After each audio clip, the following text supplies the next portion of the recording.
Imagine opening your door to find your deadbeat brother, arms crossed, demanding to live in your house rent-free. Not just that, he expects you to pay for his food, his phone, even his World of Warcraft subscription. That's exactly what happened.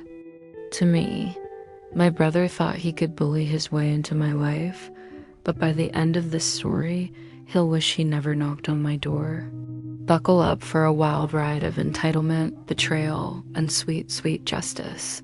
If you've ever had someone try to walk all over you, thinking they're entitled to your hard-earned life, then smash that like button, hit subscribe, and stick around. This is one of those revenge stories that'll leave you cheering by the end. Let's dive in. My name's Sarah, and I'm 34, happily married to my husband, Tom. We've worked hard to build a cozy life in our suburban home, a 3-bedroom place with a guest room we dreamed of turning into a nursery someday.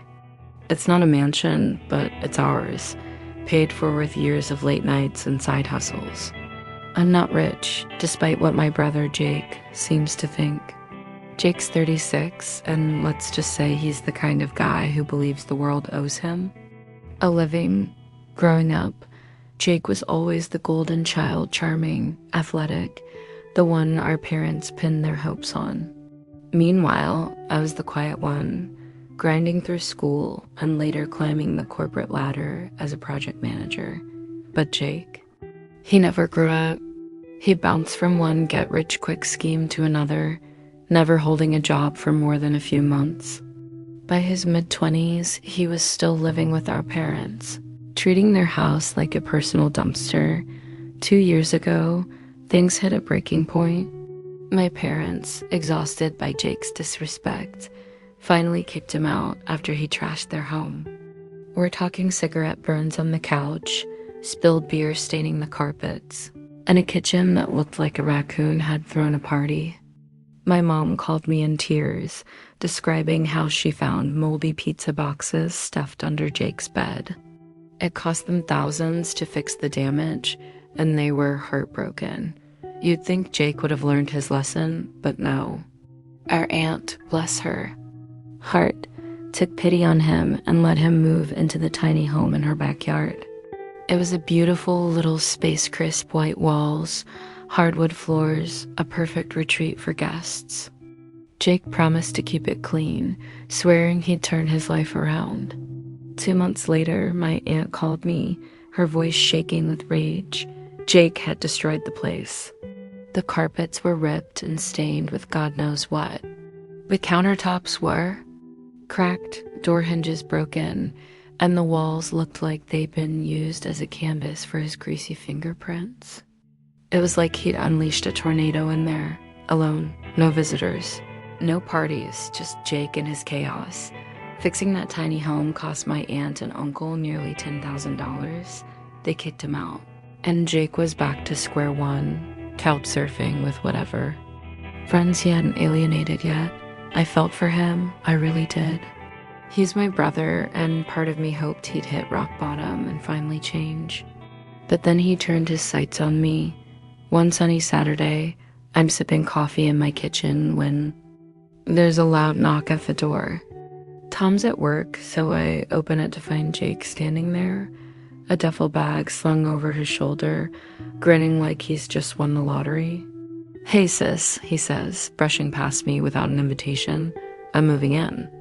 I blink, thinking, I misheard, excuse me? He plops onto my couch, feet up on my coffee table, and lays out his plan like it's the most reasonable thing in the world.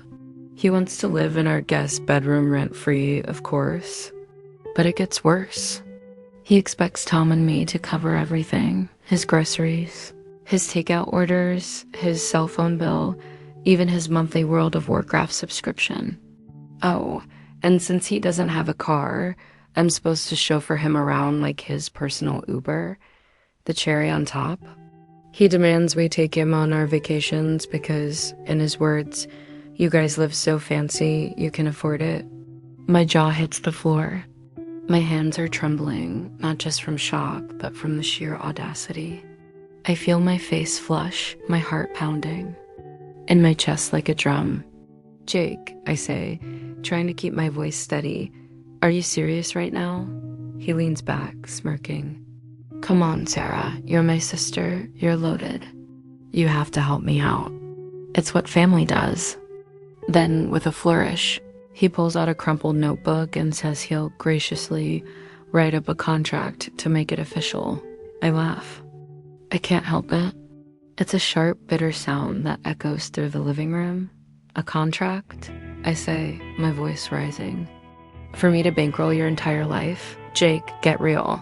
His smirk fades, replaced by a scowl. You're so selfish. He snaps. You've got this big house, a husband, a fancy job. What do I have? Nothing. You owe me. That word owe hits me like a slap. My whole life, I've worked for everything I have. Every late night, every missed weekend, every penny saved. And here's Jake, who's never lifted a finger, telling me I owe him my life. The room feels smaller, the air thicker. I want to scream, but instead I point to the door. Get out, I say, my voice low and cold. You're not moving in. You're not getting a dime. Get a job, Jake. Figure it out. Jake doesn't leave quietly. He storms out, yelling that I'm the worst sister ever, that I'm abandoning him in his time of need. Over the next few days, my phone blows up with texts from him, long, rambling messages about how I'm rich and heartless. I'm not rich, by the way. Tom and I are comfortable, sure, but we budget carefully, save for the future, and live within our means. Jake's delusion that I'm some millionaire just fuels my anger. Then he escalates. He starts calling our parents, our cousins, even my best friend, Lisa, spinning a sob story about how I've turned my back on him. He paints himself as the victim, the poor brother left homeless by his cruel, wealthy sister. I'm sitting at my kitchen table, staring at my phone as Lisa forwards me one of his messages. My stomach churns, a mix of betrayal and disgust. How dare he try to turn my own people against me? But here's where Jake miscalculated. My family knows him. They've seen his trail of destruction, my parents' ruined house, my aunt's trashed tiny home. Lisa, who's been my rock since college, laughs when she tells me about Jake's call. He thought he could get me to ditch you, she says. I told him to take a hike. I realized something in that moment. Jake's not just entitled, he's desperate. He's burned every bridge, and I'm his last shot at a free ride. But I'm done being his doormat. I decide it's time to send a message, not just to Jake, but to anyone who thinks they can bully their way into my life. I call a family meeting. Not with Jake, but with my parents, my aunt, my uncle, and Lisa. We meet at my parents' house, and I lay it all out. Jake's demands, his accusations, his attempt to smear me. My mom's eyes well up, not out of pity for Jake, but out of guilt. For how long they enabled him. My aunt, still fuming over her tiny home, slams her hand on the table. Enough is enough, she says. He needs to grow up. We agree on a plan, total unity. No one in the family will give Jake a cent or a couch to crash on until he takes responsibility for himself. I draft a group text, signed by all of us, and send it to Jake. It's polite but firm. We love you, but we're done enabling you. Get a job, find a place, and start acting like an adult. Until then, you're on your own. A week later, I get a call from Jake.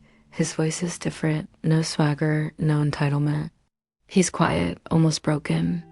Sarah, he says, I don't have anywhere to go. I feel a pang in my chest, but I hold firm. Jake, you know what you need to do, I say. Get a job, fix your life, we're not your ATM. There's a long silence, then he hangs up. Days later, my mom tells me Jake applied for a job at a local warehouse. It's not glamorous, but it's a start. He's renting a cheap room from a coworker, paying for it himself. For the first time in years, Jake's standing on his own 2 feet, not because he wanted to, but because he had no choice. I lean back in my chair, a weight lifting off my shoulders. My home is still mine, my family's united, and Jake's finally facing reality. It's not just revenge, it's justice. And damn, does it feel good. Sometimes the best revenge isn't about destruction, it's about drawing a line and refusing to let someone drag you down with them. Jake thought he could guilt me into giving up my life, but all he did was show me how strong my boundaries are. Karma has a way of balancing the scales, doesn't it? If this story made you cheer for justice, smash that like button and let me know in the comments. What's the most outrageous demand someone's ever made of you?